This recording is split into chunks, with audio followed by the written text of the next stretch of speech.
Hey everyone, welcome to our channel, and today I will be reading When They Snap You by Imagines for the Soul on Tumblr.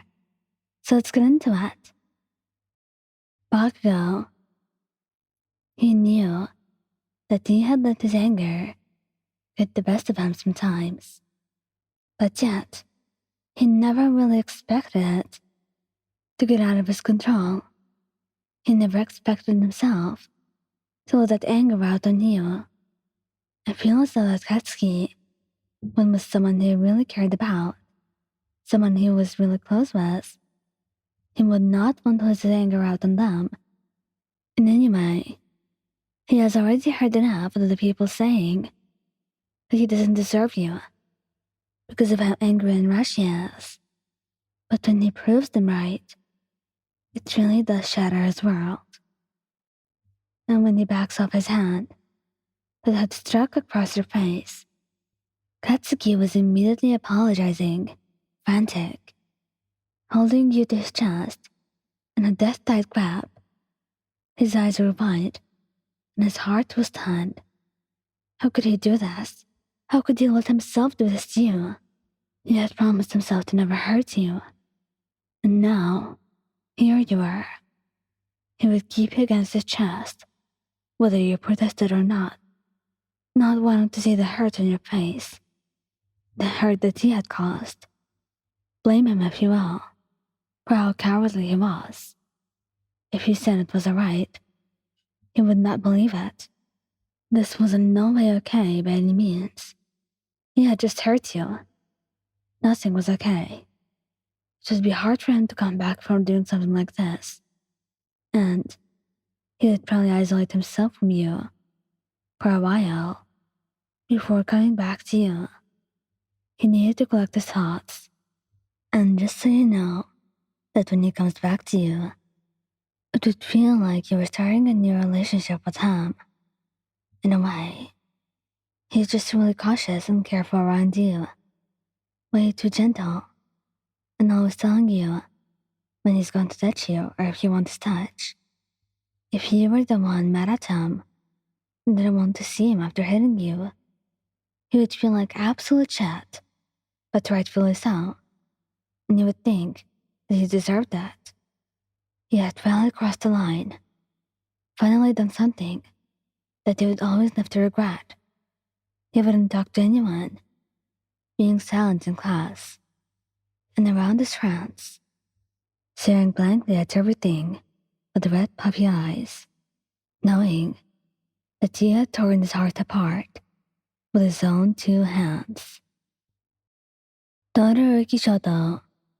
He would immediately be disappointed in himself for even raising his voice at you, let alone strike you.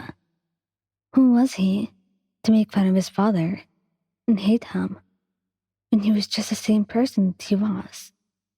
Only now that he had realized that a little bit too late, when he had already hurt you, and there was nothing you could have done about it. He destroyed everything. When his hand raised, you could already feel his regret pulling into his bones and weighing him down to the floor.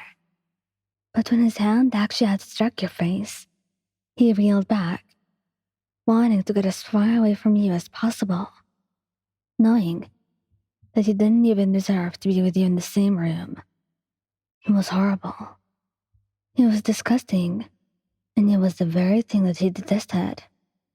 And seeing the hurt and shocked expression on your face made his inside churn. It really tore him apart in every possible way to see you like this, to see you in so much pain and hurt, just because of him, because he wasn't thinking, because he hurt you. And the image of your tears treating down your face would burn themselves into his memory, and he would be brought to his knees by the mere thought of it. He would collapse on the floor, clutching his head in his hands, thinking that he really did take after his father. All he ever did was mess things up. He was a burden, worthless. All he ever did since he was born was drive his mother away and ruin things in his own family. And now, looking at your face, he knew that he had finally ruined your relationship as well. And he felt horrible about it. But at the same time, he knew that he truly did not deserve to be with someone like you. So really, it was all too good to be true. Who did he think he was?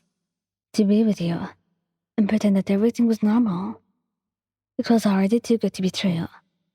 And he was just pretending all along. But now, he completely ruined that.